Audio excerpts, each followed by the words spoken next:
Okay, let's look at, in your notes, operation of the partnership. And the operation of the partnership, you'll see we kind of talked about this with an S-Corp, but it's a little bit different here in a partnership. Why?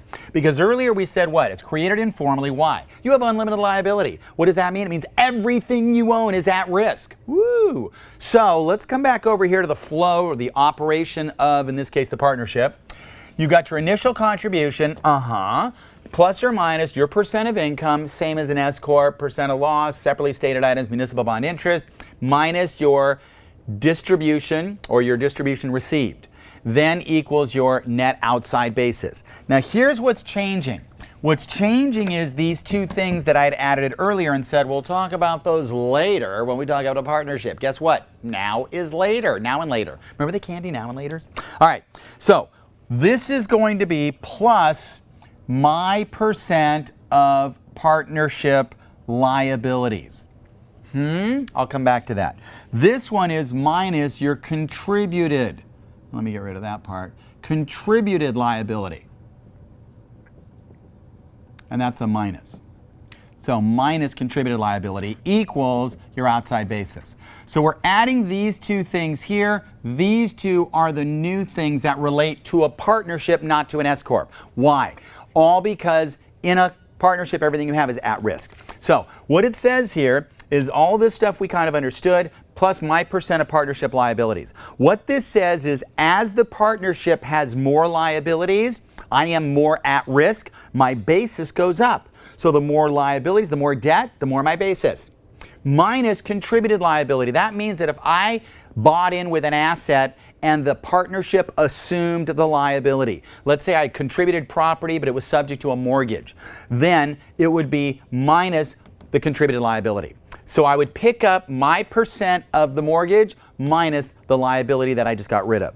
So that's what we're looking at as far as those two categories, those two terms, and that's why it is so important. So it's important to understand that. We also have to distinguish between a couple of words called your basis and your capital or equity accounts.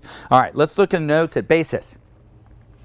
It says the most important concept in partnership tax law is that of a partner's basis, which refers to the amount the partner has at risk in the partnership. So how much do we have at risk? A partner's basis is not identical with the partner's equity or capital in the business, since the amount a partner has at risk or basis includes each partner's share of the partner's liabilities to creditors. Now, if you look down on the next page, page after, you'll see the words capital or equity accounts. What is that? Like, you ever heard of A cap, B cap, C cap? We learned that in financial accounting in the FAR exam. We talk about partnership, that kind of stuff. So capital accounts represents the partner's share of partnership equity, which is partnership assets minus liabilities.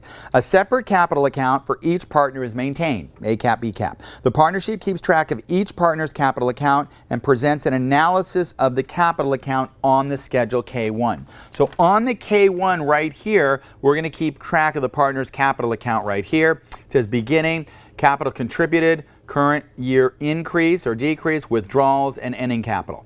So that is considered their capital. But it doesn't include their percent of the liabilities, which affects the basis. Let's read on. Note, the capital account is different than the partner's basis. For example, the capital account does not include the partner's share of partnership liabilities, whereas basis does. So what does basis include? It includes this, and I'll give you the example in a minute. Basis includes your percent of the liabilities. That affects your basis. Your capital account does not. We don't increase your capital because the partnership is in debt for more money. Okay, let's turn back to basis again. It says a partner's basis increases. What would make the basis go up? Contributions of assets. We put assets in, it goes up. Borrowing and other debt. You're at risk for more, it goes up. Allocation of partnership income. We make money, it goes up. What would cause a decrease? Distribution of assets goes down. Allocation of partnership losses. My share of the loss goes down. Repayments of other debts. So when we borrow money, the basis goes up. When you pay it off, you're at risk for less, your basis goes down. I know that seems kind of wacky, but that's how it works. Again, that's how it works. That's how it's all interrelated.